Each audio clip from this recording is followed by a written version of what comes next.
Good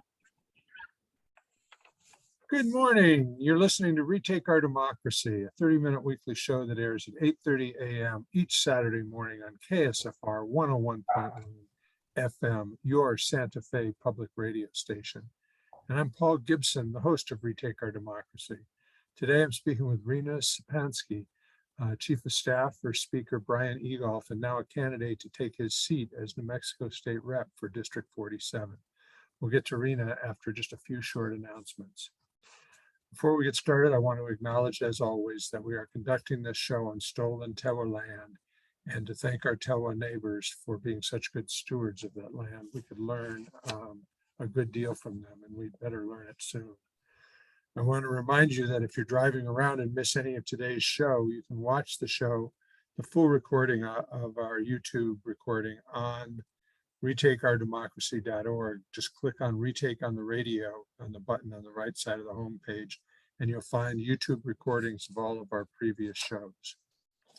On March 9th, we held a huddle with 3 or 4 dozen of our most active volunteers to clarify Retake advocacy strategies going forward. The sentiment of the group was that Retake needs to form a 501c3 and seek membership dues from those who rely on our blog and our alerts for information, and augment those dues with foundation grants and large donations to hire staff to perform key functions. We formed a group of supporters who want to help with that effort. So if you value what we do and want to be involved in helping to sustain our organization, you can, for over the long haul, please write to us at retakeresponse@gmail.com. or join us for our monthly huddle. It's the second Wednesday of every month from 6 to 7:30 p.m. You can get information about that on our actions and events page on our homepage. With the interim hearings underway, Retake will be most active engaging and educating key legislators on the issues Retake will be focused upon in 2022-2023. So if you want to get involved in our current advocacy work, join our monthly huddle. And I gave you the times about that. Kind of duplicated my little script here. Sorry about that. Enough announcements. Welcome, Reena. Thanks for making time for this conversation. It's good to see you. Thanks for having me. Let's get started. I always like to let our guests introduce themselves. So how about you tell us a little bit about yourself and how you got involved in policy and politics in general, and how that led you to working with this speaker and now running for his vacated seat in District 47. Thanks, Paul. I think it's important for people to know that my passion has always been public health. From my very first work-study job in college, where I took care of kids who had been impacted by HIV. My first job right after college was AmeriCorps Community Health Corps, doing home visits with pregnant teens and children with asthma. That's really what brought me to public policy. And I was always really interested in looking at how a person's identity and their position in our world, what the barriers that they face, racism that they may face, difficulties because they're living in poverty, how all of those things actually impact your physical health and how you're able to move in the world. So that's what brought me actually to public policy. And in 2004, I became the state director of the Drug Policy Alliance. And that was actually the first time I had set foot in the Capitol. And now my mission was state legislative work. And I got really passionate about the issues that I was working on. I got to know folks from all over the state, and we worked on things that included substance abuse treatment instead of incarceration for drug offenders. We worked on medical cannabis. And I got to learn from some of the very brightest people in the Capitol, which was a huge gift. At the time that we were working on medical cannabis, Bush was president. It was a very, very tense time to be pushing the envelope on medical cannabis. And one of my favorite memories is that I ended up going toe-to-toe with the federal drug czar in Senate Judiciary Committee. And this was the moment that I had been terrified of this since I had started this job, that the feds were going to come to town and oppose our bill. And here I was, this young person who had just started, and what was going to happen. and that hearing ended with the Senate Majority Leader asking that federal drug czar to leave the committee and never come back or go to any other state ever. So that was a really great memory. And so after 3 tries, we passed that bill, and that was one of the proudest moments of my life. And then I was 30 years old, and I felt like I had made a life-saving difference for folks that needed it. And I had learned how to train and support folks from the community and how to come to the Capitol and do the work and make that difference. So after that, I was hooked. I mean, I just loved the work, and it had been devastating when we had lost the bill twice, and I really had to question, like, is this the work for me? Am I really good at it? Can I do this? This is a big responsibility. And when we finally got that bill passed, I thought, you know what, this is what I'm meant to do. This is the kind of work that is for me. So from there, I got really interested in how to have incredible elected officials, because I had been educating these elected officials at that point for 6.5 years. And I thought, well, how do we get folks into those elected positions that are truly representative of our community? And so that meant more women of color. What's my role in trying to boost those numbers and those folks that would really look like New Mexico? So that's when I ran Emerge. Emerge New Mexico is a statewide organization that recruits and trains Democratic women and it inspires them to run for office and win. And now Emerge has over 100 graduates in elected office all over the state, everywhere from school board and city council, all the way to our Secretary of the Interior, Deb Holland, is an Emerge graduate. And I did that work for about 7 years. And that was incredibly rewarding and incredibly meaningful. And so, the other theme that has run through my career is that I have really dedicated myself to being a mentor and an effective manager. And an effective staff manager. So, serving as chief of staff was really the perfect combination for me of policy, strategy, and management. Those are the things that I love to do. So, now the opportunity to run for office is right in front of me, and there's so much more I want to work on, and there's so much I want to do with the residents of District 47. I'm really excited about this. How is serving as the Speaker's chief of staff prepared you for serving as a state legislator? I'm not sure there's a tougher job. You have so many things coming at you during the session. You have hundreds of texts, sometimes on an hourly basis, emails, calls, meetings, representatives that need time. You have senators you need to meet with. You have the caucus agenda and your leadership agenda that you're focused on. You have these late night meetings, and through it all, you are trying to keep your staff focused, and you are producing dozens of things each day. Your team is producing so much every day. So, I think as a result, I have a very thick skin. I'm easy to work with, and I really have learned how to keep my eyes on the prize, because when you have that much chaos and uncertainty and so many different people swirling around you, the only way to be really effective is to keep your eyes focused on that goal, the goals that you are trying to achieve. So I know the process inside and out. I know how to get things done, and I know how to get them done quickly, which can be important if you can get something quickly done. Sometimes with our short sessions, a day is the difference between a bill making it through or not making it. Right. And I've also in that role learned a lot from the speaker. He has been an incredible leader. He is such an intelligent and adept policymaker. He just has this way of looking at legislation and seeing it from all sides and sort of looking for unanticipated consequences that I've learned a lot from.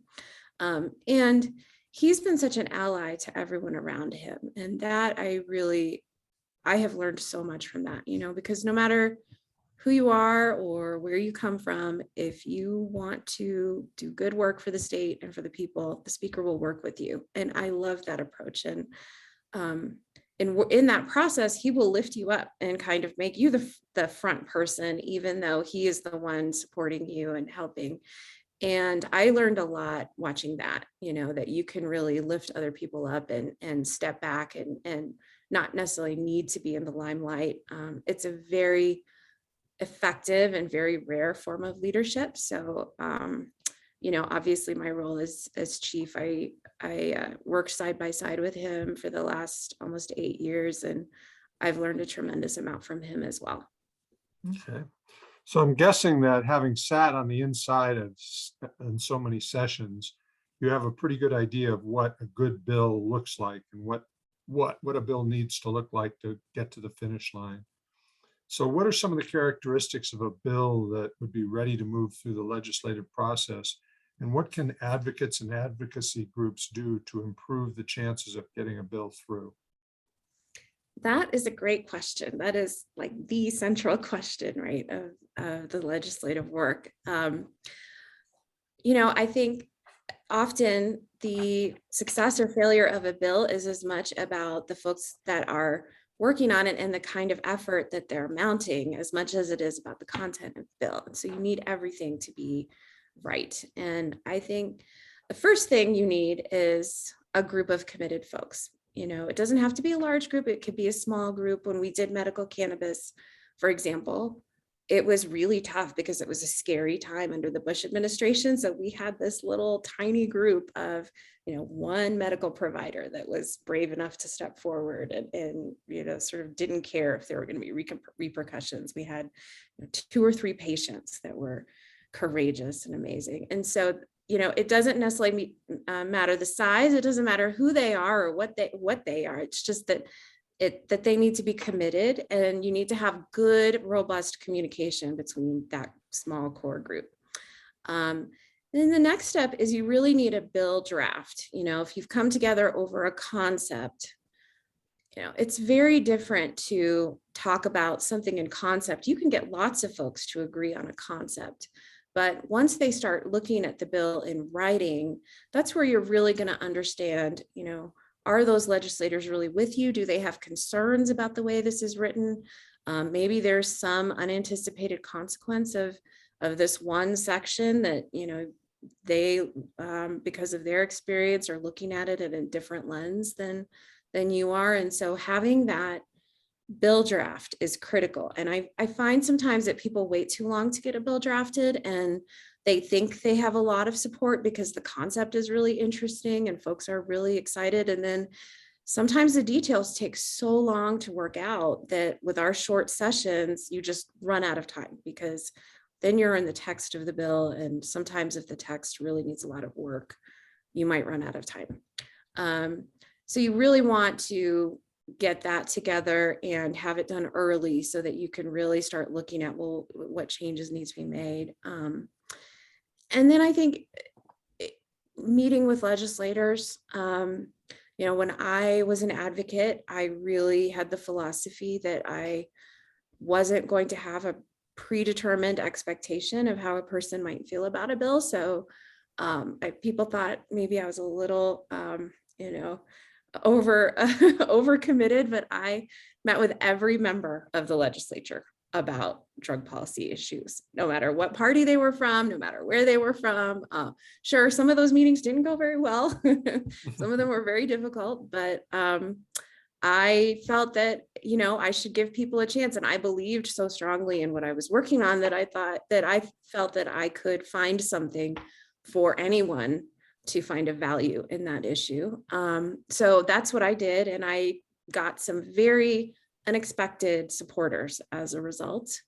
And, obviously if someone is completely against a bill, you don't need to spend 30 minutes trying to talk them into it, but you never know, you might bring someone from their district, or, maybe someone they know is grappling with this issue, or maybe someone they know could be impacted by the bill in a positive way. And you don't know unless you try.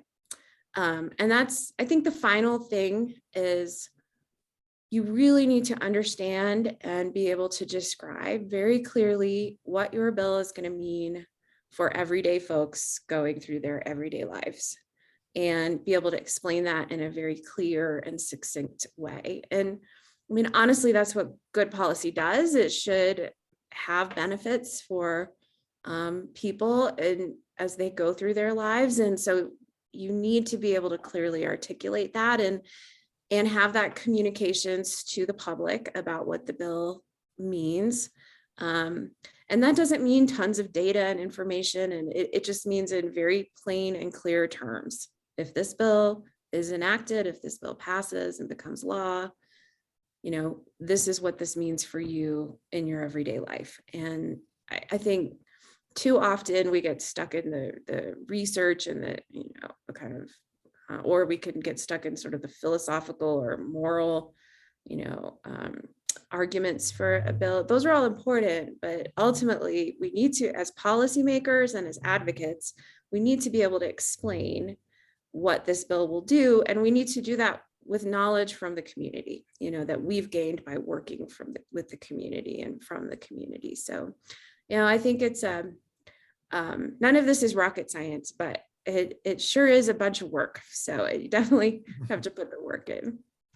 Okay, well, that's very helpful, actually. Of course, there was a reason the speaker hired you as the chief of staff. You came with significant experience in leadership development and policy work. Can you tell us a bit about that experience and how it prepared you for being a legislator? And you've amplified on a bit of that, but maybe you can take it in a different direction. You know, it reminds me of something that happened to me in my very first session. I was young. I was trying to learn the process. I was doing the best I could. You know, I was feeling so much urgency on behalf of patients that desperately needed access to medical cannabis. And so I went into the senator's office. I was looking for this person and was trying to kind of peek around his secretary to, you know, look in his office and see if he was there and not, you know, politely ask his secretary where he might be. And this senior Senate staffer comes over, and, you know, this is someone that has been in the building forever. And I was a little bit intimidated by it. And he says, "Is this your first session?" And I said, "Yeah, it is." And I was about to ask him, "Do you know where Senator so-and-so is?" And he says, "You know, you're just a bulldog." And I was really taken aback. I thought, I didn't know if I should be offended. You know, growing up in the South, like, you don't call a woman a bulldog unless you're at a UGA game. I mean, and he said, "No, you know, you really just don't give up." And, you know, although my younger self didn't really know what to think about that, looking back, I look at that moment now with pride. And so, you know, he's right. I don't give up. And I've learned that the very best advocates and the very best legislators don't give up, and they turn over every rock. They go through every little step in the process and work it to advance that bill. They ask people from the community to help them. They show those folks how to do it, how to be an advocate. They make sure their bill gets scheduled. They make sure that the hearing is teed up right. They make sure that they have thought about every answer for every possible question that they are going to get asked. You know, so that's what I brought to this role as chief of staff, but that's what I'm going to bring as a legislator, because I really don't think we have time to waste. And so I want to get in there and be effective right away.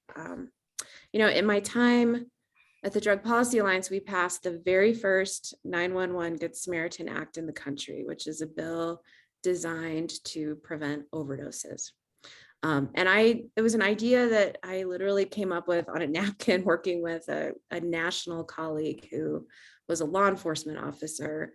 And that bill was the first of many across our country and became kind of a gold standard for a key component of an overdose prevention program.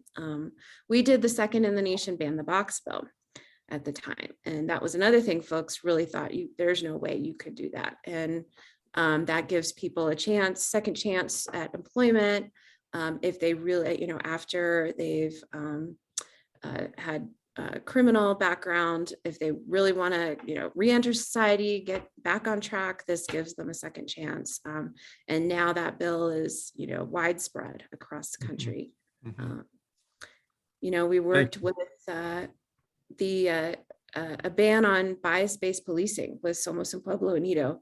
And it was at the very same time that Arizona was passing all of that anti-immigrant legislation back in 2010. It was a horrible time. And, so to me, it just shows that we can make progress even in the most difficult circumstances. And even if it's just incremental, we can keep the ball moving forward. And, right now we need to do that on education, on climate change, income inequality, poverty. There's so many issues that we can't afford to wait.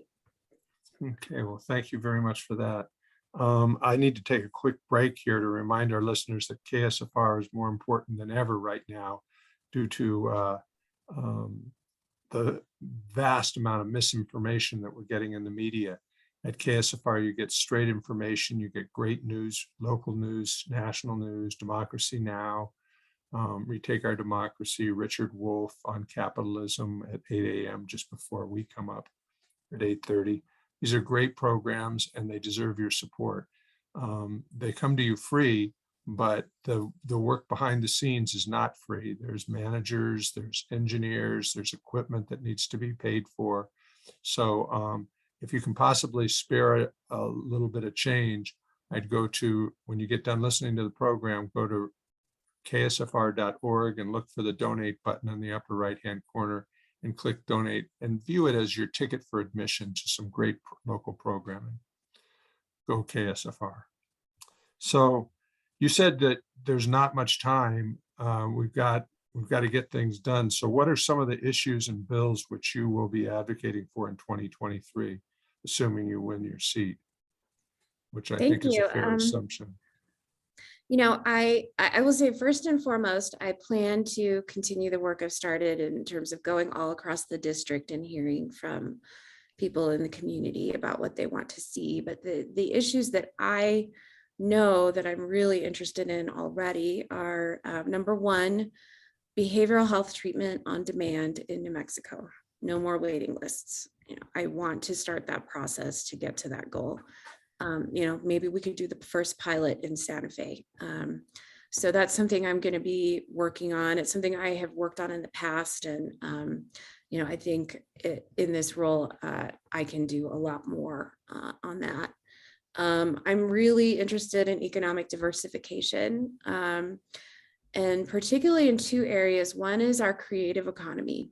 I think that we have so much potential. It's an area of economic diversification that could be really beneficial for both, our Santa Fe community, Albuquerque, but also all of our rural communities could really benefit from boosting the creative economy. So I'm really interested in figuring out how to get those investments. There's a group of arts leaders in the state that have just started really coming together with some concepts around this, and I'm very excited about that.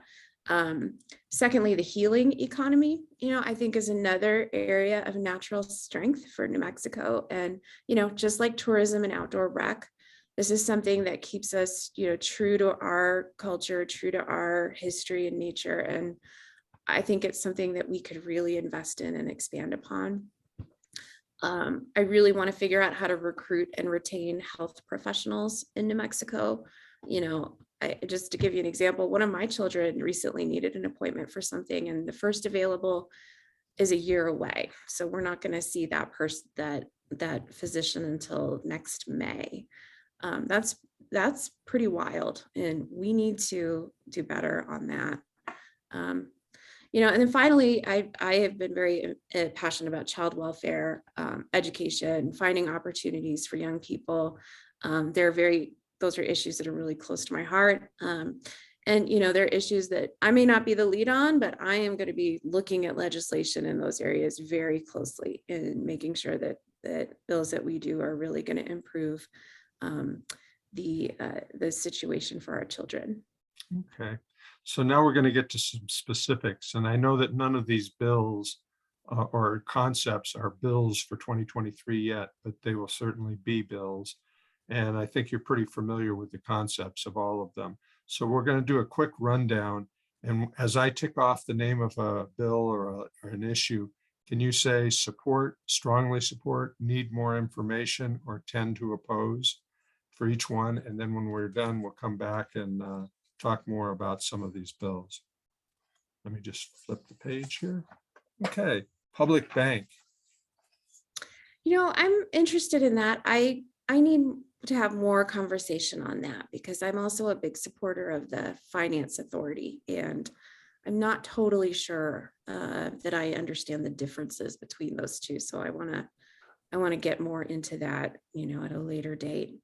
Well, audience beware, had lunch with Reena and Speaker Egolf yesterday, and we talked a good deal about this. And I shared information with the people at Public Bank about your comments about the MFA. And so I'm sure that they're going to be talking with Good. those folks to try and make that distinction clear and how they could work together. How about Health Security Act? Yeah, I strongly support that aim. I'm so passionate about access to health. I support the research, and Monday there's going to be a big presentation of some of the results of the research, and I'm very excited about that. Okay. Hydrogen Hub. I really want to regulate hydrogen, and I'm happy to say more about that if we have time. Sure. Yeah, Okay. Public Power Study. I tend to oppose that. Okay. Universal Basic Income Study. I strongly support that. Tax credits for electric vehicles and rooftop solar. I strongly support that. Full funding for the New Mexico Environment Department to allow for closer monitoring of gas and oil operations. Strongly support that, and have done actually a bit of work in my current role trying to bolster that. Okay. So let's circle back.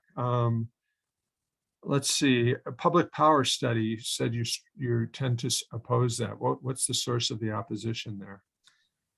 I think the ramifications for organized labor are very concerning.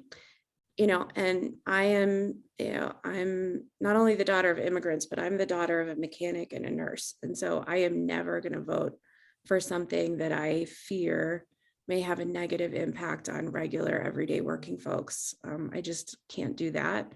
And I have learned from multiple labor organizations that they're very, very concerned about the ramifications of that. So, my concern is not necessarily about that specific topic. It's like one of those other consequences that might happen as a result of passing a policy. And I would never support something that could lead to workers being in less safe, less well paid, less successful situation. So I'm very concerned about that. Okay, well, we talked about that also at lunch, and after we talked, I went home and did some research, and I found a Finland study that showed of how a union came together with public power people and crafted the actual legislation that created public power in that jurisdiction. And so I'm going to be sharing that with both you and with others involved in the public power effort. Great. Yeah, I'm interested in that. I mean, I think our Janus Supreme Court decision means that organized labor in this country is governed a bit differently than other countries. So I think we'll have to look at all that. I'm always open to talking more about that, but Okay. the difference between public sector and private sector is significant because of that dreadful Supreme Court decision. And you were also wanted to offer more amplification on the hydrogen regulation. You feel like that needs to be regulated better. Yeah, I really wish that we had been able to set a statewide emissions cap for hydrogen this session. It was a very difficult situation, but I just worry when you look at the history in New Mexico of natural resources being used before regulation is set in, and then we're constantly chasing after the fact. So, look at uranium, look at potash, look at oil and gas, look at coal.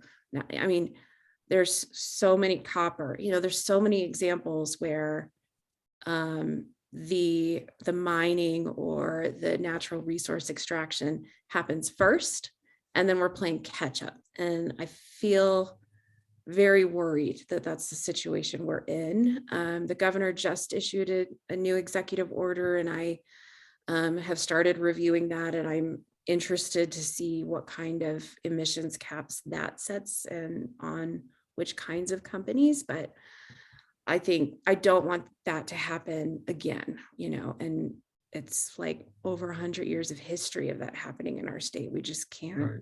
can't do that. Okay. So we're running short on time here. So how about if you tell our listeners where they can find out more information about your campaign and how they can support your campaign? Sure, thank you. So my first name is spelled Reena, and so you can find me. My email is reena@reena4nm.com. Reena@reena4nm.com. I have a Facebook page, which is facebook.com/reena4nm.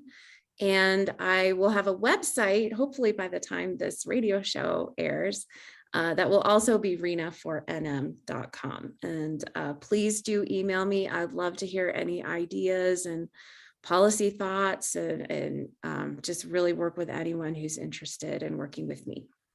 And the RENA 4 is with a number 4, correct? It is FOR. Thank you, Paul. Oh, it's FOR. Okay. Yeah, you can tell All I'm right. a new candidate. REENA@REENAFORNM.com. Yeah. Okay. All right. Well, Yeah. thank you very much for being with us today, Reena. And we've got a few more questions to cover. And so those of you listening on the radio, when you get home, go to retakeourdemocracy.org, click on retake on the radio on that button on the right, and you'll find Reena and I there talking some more. But thank you very much for being with us today. Thanks for having me. Okay.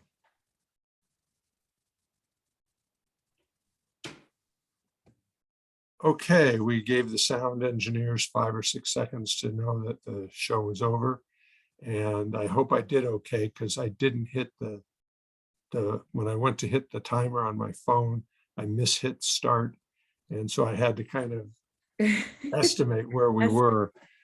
I think I did pretty well, but it's better to be short than long. They hate it when I'm long.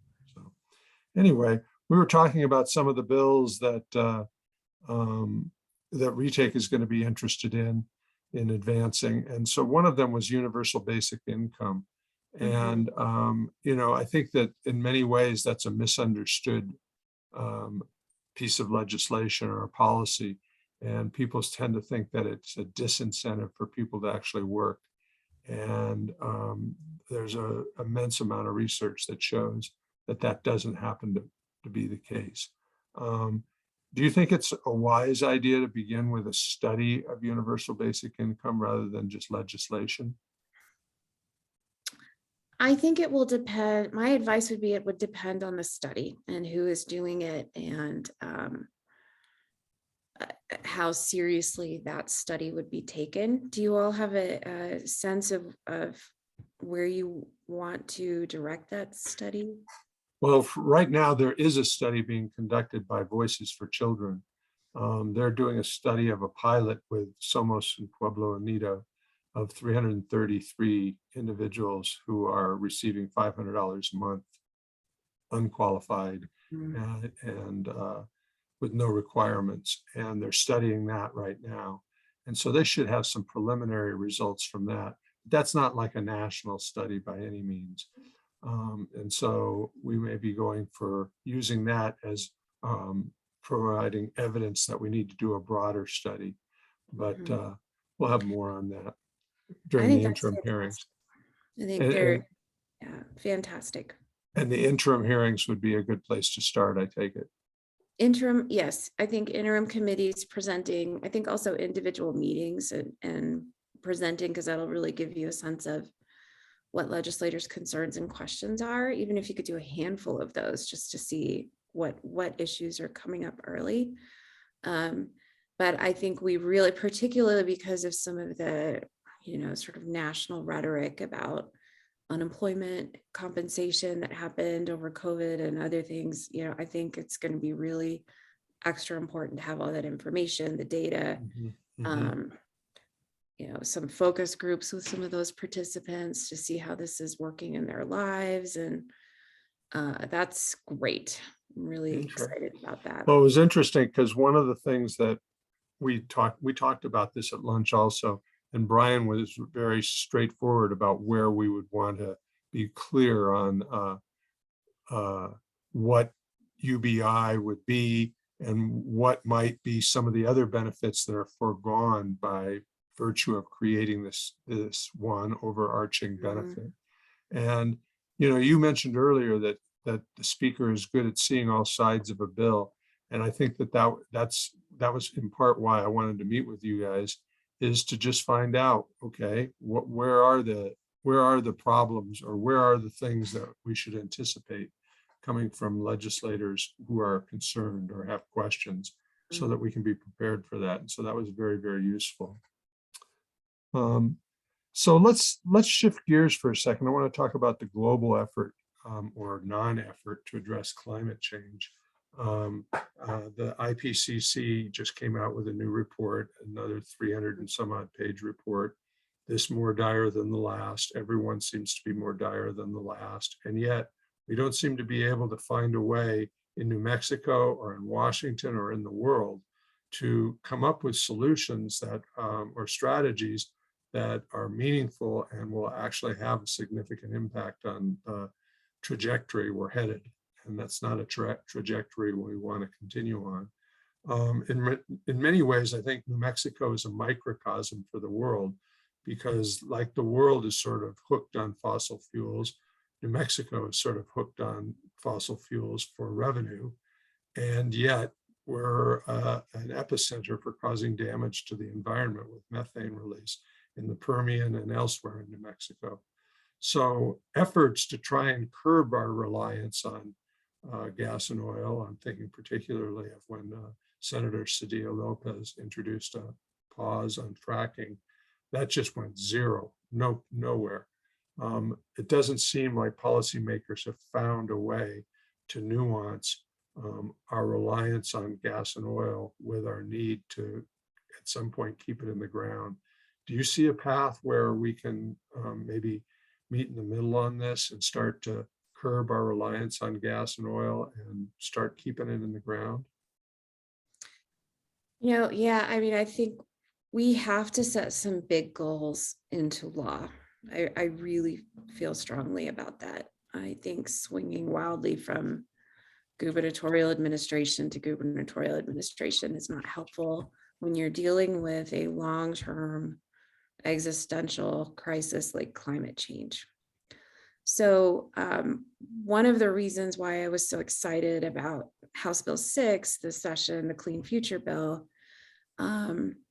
just the process of working on that bill brought in so many different sectors of the economy and so many different sectors of our lives, so just to make it very simple, what are all the ways that the way that we are living our lives, the industries we have here, the economic development that we have, how are all those contributing or not contributing to climate change and to emissions? And so that bill set out a very big goal of net zero by 2050, and it had benchmarks along the way. And I think that was another thing. I mean, one of my observations in the work that I've done, both, I've worked in state government, legislature, nonprofit world, private side, government and large entities don't necessarily do well when you're faced with this massive problem to solve. You got to break it down into smaller pieces. And so something like a net zero by 2050, while it doesn't seem fast enough to address where we really need to be, and it doesn't seem aggressive enough, at least it plants a flag, and then the benchmarks working backward plant other flags. They're like, this is where we need to get in 10 years. This is where we need to be in 15 years. And from there, you can really start moving government and moving regulation and moving individual industries towards that. So it's like, well, what percentage of cars would you like to be electric by 2030? Okay, well, if we want 75% of cars or whatever, the scientists would recommend, whatever that number is, working backward from there, what does that mean for individual marketing efforts right now? What does that mean for electric vehicle tax credits right now? How many of those do we need to give out? What size do they need to be to get people to really purchase these vehicles? How do we build the charging infrastructure to be there? And so, I think because I'm such a manager and implementer, and I like to have just very concrete things that need to happen, to me, having a bill like that makes a lot of sense.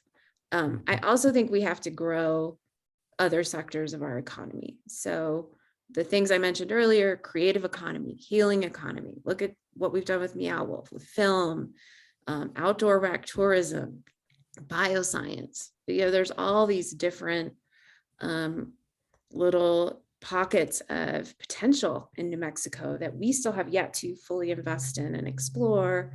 And we've done a great job for the last few years. I mean, we've real investments in some of these areas. So I think investing in some of those things that don't have a big greenhouse gas footprint, don't have a carbon footprint, aren't going to perpetuate some of these reliances that we've had is really exciting. And that's jobs for people, it's jobs for regular folks, it's economic development in rural areas, like all of these things. So to me, those are real concrete things.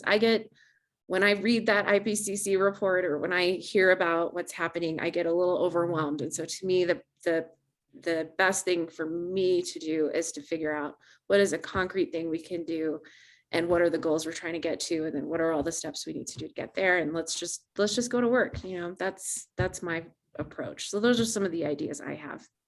So it's interesting because one of the things that has come up now is the need to provide tax credit relief because of the rise in gas prices.